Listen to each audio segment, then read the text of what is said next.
রাজনীতিবিদরা সাধারণত অন্যের কৃতিত্ব হাইজ্যাক করেন, কাউকে কৃতিত্ব দিতে চান না নিজেরা এবং নিজের দল নেতাকে ছাড়া।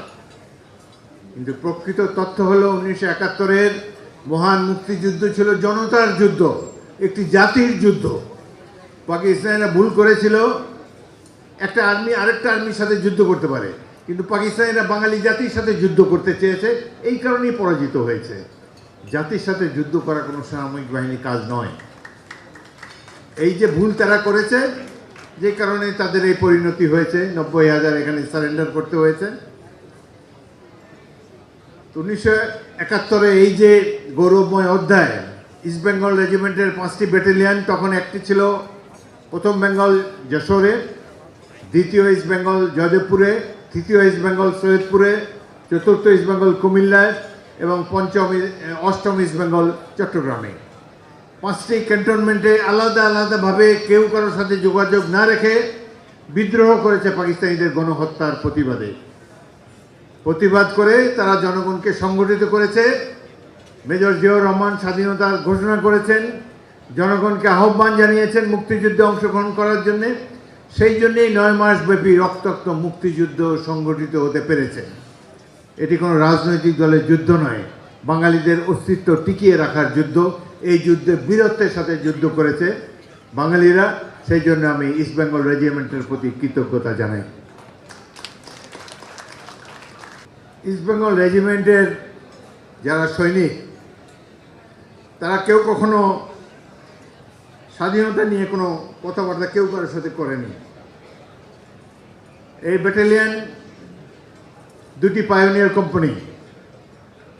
এখনকার যারা স্বাধীনতার পরে কমিশন পেয়েছে তারা জানে কিনা জানি না, 1406, 1256 ব্রিটিশ আর্মির এই 2টি পায়োনিয়ার কোম্পানি নিয়ে গঠিত হয়েছিল। কুর্মিটোলাতে ফার্স্ট বেঙ্গলের প্রথম commanding officer VJE, lieutenant colonel VJE Patterson. এগুলো আমরা মুখস্থ করছিলাম, 50 বছর পরেও এখনও মনে আছে। তখনকার এইসব নিয়েই তো আমরা, রেজিমেন্ট ছিল আমাদের সব কিছুই। সারা পৃথিবী একদিকে, ইস্ট বেঙ্গল রেজিমেন্ট একদিকে। এখনও 82 বছর বয়সে, স্বাধীনতা এত বছর পর, রাস্তা দিয়ে যখন দেখি ইস্ট বেঙ্গল রেজিমেন্টের একজন সৈনিক হেঁটে যাচ্ছে, মার্চ করে যাচ্ছে, ট্রাকে বসে যাচ্ছে, ওই ক্যাব ব্যাচটা দেখলে মনটা উদাস হয়ে যায়। কিসের স্পিকার, কিসের প্রধানমন্ত্রী, কিসের রাষ্ট্রপতি? Nothing like east Bengal regiment, nothing like being a soldier. এটা হলো আমার অনুভূতি। আমি গর্বের সাথে বলতে চাই, বাংলাদেশে 18টি জেলা ছিল তখন। ভারতীয়রা যুদ্ধে যোগদান করে 22শে নভেম্বর তারিখে। তারপর থেকে তাদের বড় আর্মি, তাদের গান আছে, এয়ারক্রাফট আছে, ট্যাঙ্ক আছে, সব কিছু নিয়েই তো তারা যুদ্ধে ডমিনেট করবে। তবু এই 18টি জেলার মধ্যে একটি মাত্র জেলা মুক্তিবাহিনী একক প্রচেষ্টায় দখল করেছে, সেটা হলো সিলেট জেলা শহর। দখল করেছে ইস্ট বেঙ্গল রেজিমেন্টের প্রথম ব্যাটালিয়ান সিনিয়র টাইগার্স। আমি সেই MC কলেজের সেই যুদ্ধে আমার 2টি কোম্পানির নেতৃত্ব দিয়েছিলাম 15ই ডিসেম্বর তারিখে। সারাদিনব্যাপী যুদ্ধের পর আমার কোম্পানিরই 8 জন শহীদ হয়েছিল। আমি প্রথম 4 মাস এই ব্যাটালিয়ানে কমান্ডিং অফিসার ছিলাম, কারণ আমি একমাত্র অফিসার ছিলাম। পরবর্তীকালে পাকিস্তান থেকে আমার সিনিয়র 2-3 জন অফিসার এসে সীমান্ত অতিক্রম করে যোগ দেন।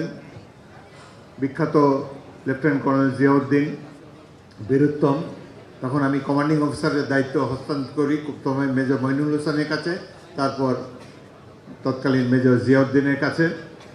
মেজর জিয়াউদ্দিনকে গভীর শ্রদ্ধার সাথে স্মরণ করি। প্রকৃত মুক্তিযোদ্ধা, যিনি ঢাকা ব্রিগেডের কমান্ডার হিসাবে, একজন লেফটেন্যান্ট কর্নেল হিসাবে চিঠি লিখেছেন শেখ মুজিবুর রহমানের মতো প্রধানমন্ত্রীকে। চিঠি লিখেছেন, আপনি ভারতের সাথে কি চুক্তি করেছেন সেটি জনসমক্ষে প্রকাশ করুন, নতুবা আরেকটা মুক্তিযুদ্ধ শুরু হবে। আপনাকে ছাড়াই তো আমরা দেশকে স্বাধীন করেছি, আবারও দেশের স্বাধীনতা সার্বভৌমত্ব রক্ষা করব। একজন lieutenant colonel, serving lieutenant colonel Sheikh Mujibur রহমানের মতো বিরাট ব্যক্তিত্বের কাছে এইভাবে চিঠি লিখেছেন। স্বাভাবিকভাবেই তাকে আর্মি থেকে ডিসমিস করে দেওয়া হয়েছে। But this is the spirit of A freedom fighter. স্বাধীনতার সার্বভৌমত্বের প্রশ্নে কোনো ধরনের আপোষ হবে না। যতদিন ইস্ট বেঙ্গল রেজিমেন্ট থাকবে, ইস্ট বেঙ্গল রেজিমেন্টের একটা সৈনিক যতদিন জীবিত থাকবে, এদেশের স্বাধীনতা সার্বভৌমত্ব অক্ষুণ্ণ রাখার জন্যে আমরা সব সময় জীবন উৎসর্গ করতে প্রস্তুত থাকব।